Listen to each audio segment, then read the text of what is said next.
guys. So it says you're standing 650 above one of the wonders of Kansas. And we're here now in underground.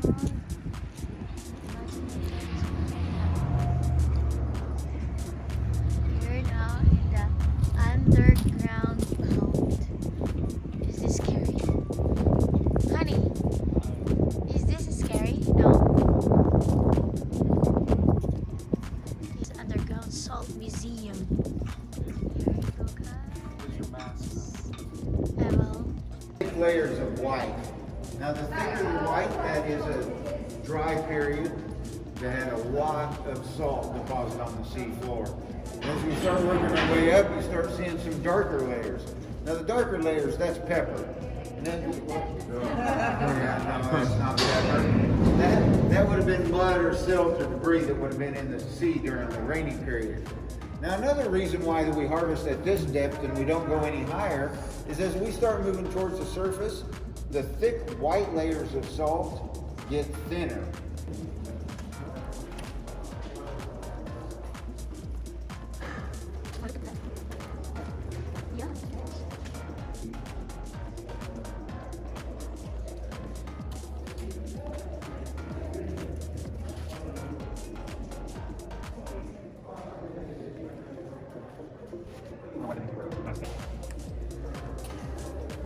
Look at that one. Oh, it's the reflection of that. Some light generator over there. Oh, okay. That's so cool.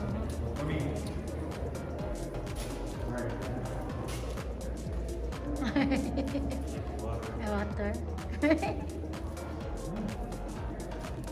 So guys, we're here in the underground.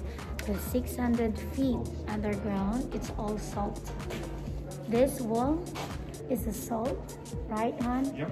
And even the ceiling there, guys, it's a salt. If you could see,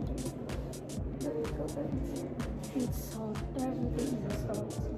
Even here, this area, this one, I don't want to touch it, but that's all is salt. Salt, guys.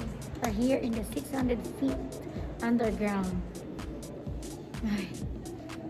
And here, look at how they made this underground. It's really amazing. And this is cold down here, very cold. Right, hon? It's kind of cold here. It's very cold.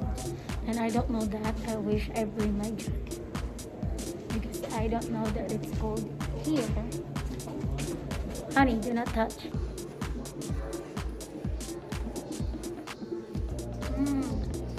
I guess this is the tools when they use it.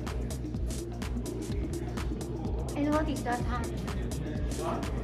What is that? Is it salt? That's just raw salt, yeah. That's what they process. And they grind it, and it breaks up, and then that, I assume there's a separation process that separates the dirt and the white. So I'm sure there's a lot of refinement, but this is the raw process.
This bulkhead is made of 1.5-inch thick tongue and groove planks supported by by 6-inch by 6-inch timbers and sealed with black tar paper on the backside to keep air from that part of the mine from coming into this side.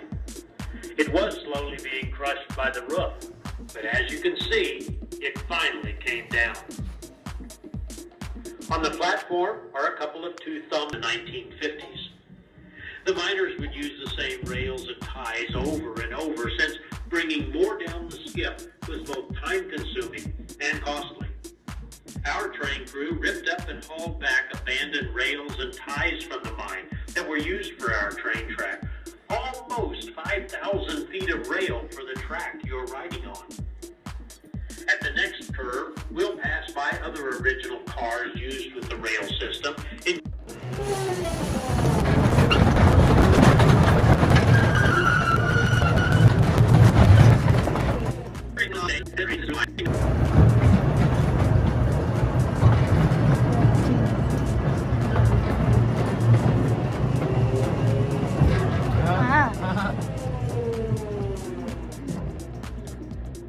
In case you were wondering, trash isn't the only thing miners left underground. And apparently this area was used as a restroom. Oh, no fancy porta pots here. And they weren't very careful with the toilet paper either. And this is one reason we say, don't lick the salt. As we round the curve up ahead, 2 spotlights will come on. The first on the left will highlight a stack of empty cardboard dynamite boxes. Then on the right, you'll see a pillar that is scaling or spalling. This means that the salt is breaking away from the wall. And like roof sags and floor heaves, this is a natural occurrence in a salt mine. And as your ride continues, keep in mind, we've tried to leave the mine just as it was years ago. Now, when we get to the station, please remain seated when we stop.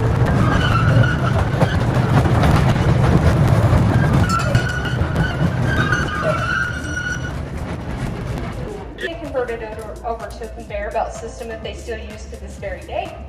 Over here off to the left is an example of one of the little locomotives that they used. It's called the Galloping Goose. One for that long goose-like extension that would run along that DC power cable up on the ceiling.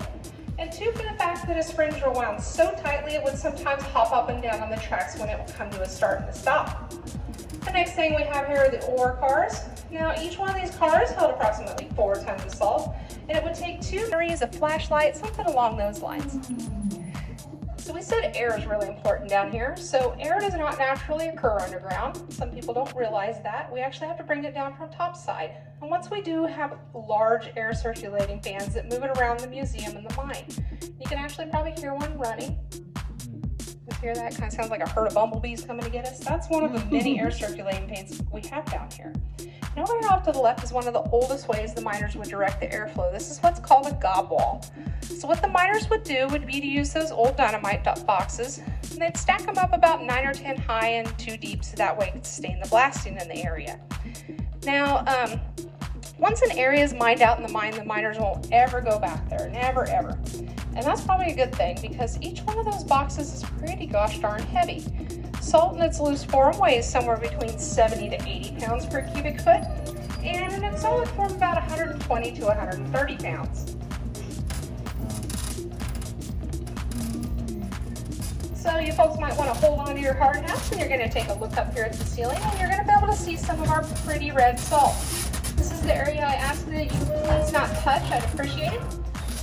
And the red salt here, the way it typically forms is usually an abundance of potassium in that particular area. Sometimes it's iron. And what's also neat about the red salt is we have tons of it down here, and I literally mean tons. And the reason for that is because when the mine first opened, it was mainly an agricultural-based mine. So the miners at the time would take large pieces of salt topside for farmers in the area to purchase for salt licks for their cattle. However, the farmers weren't going to purchase anything that was either too dark or too red, so simply just started off to the side.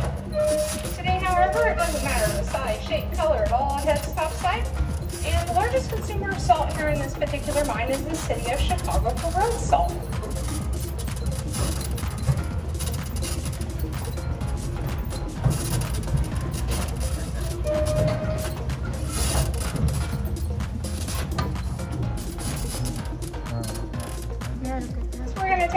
closer look at our salt and crystal pot. And if you folks look down there at the bottom, you're going to see some of their equipment down here had to be disassembled. Some of it actually had to be cut up, fit into a 4x5 section, lowered down through the original skip, and then reassembled once it was down here. Now, the miners weren't going to bring anything down they didn't absolutely need because it's very labor intensive. So it doesn't have doors, cabs, windows. We don't need that down here. It never rains, it never snows. It's always a nice dark 68 degrees. So all that was left topside. Also, it doesn't have an internal combustion engine. It has an electric motor on the front. This little truck, just like all the equipment, ran off electricity. And in the bed of that truck, there's a 300-foot extension cord. Now, the miners like to play a little game with this truck. So what they do, they'd back it up, they'd get it going as fast as they could, they'd wait for the extension cord to unplug and take bets as to who could coast the furthest. So it sounds like the record on that little guy is about 150 feet. Of course, the only problem is once you do that, you have to push it back to plug it in so it'll work. So.